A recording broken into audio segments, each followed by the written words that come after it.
Deus. Viemos adorar e ouvir a voz de Deus neste lugar.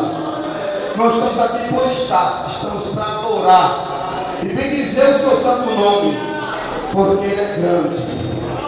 E a última palavra é dele. Glória. Jesus é bom.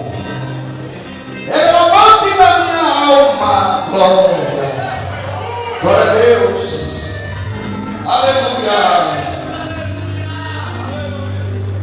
Meu Jesus, minha luz, minha vida, minha direção, minha porta aberta, minha salvação. Tu és o grande amor da minha vida, e sem você, Jesus, minha vida não é vida, não. Sem você não sou ninguém, nada pode. Sem você vivo perdido, vivo sem razão, e meu lado nunca chega ao altar. Nem que eu pudesse, eu teria de deixar, e se eu quisesse não podia mais ter que me separar. Se não pertenço aqui também não quero pertencer a mais ninguém.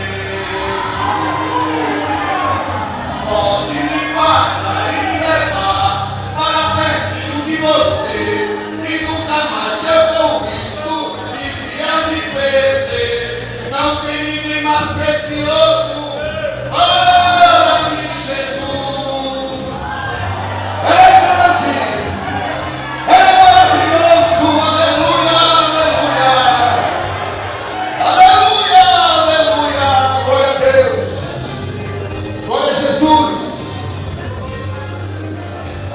Tu és pra mim o tesouro que eu tenho de maior valor, a comida e a bebida de melhor sabor, o verdadeiro pão que me alimenta, a água viva da minha sede nesse deserto. Tu és a mão que sustenta o meu fraco ser, que na minha me levanta se eu cair. Nunca tive um amor assim. Nem que eu pudesse, eu teria que deixar, e se eu quisesse não podia mais ter que me separar. Se não pertenço aqui também não quero pertencer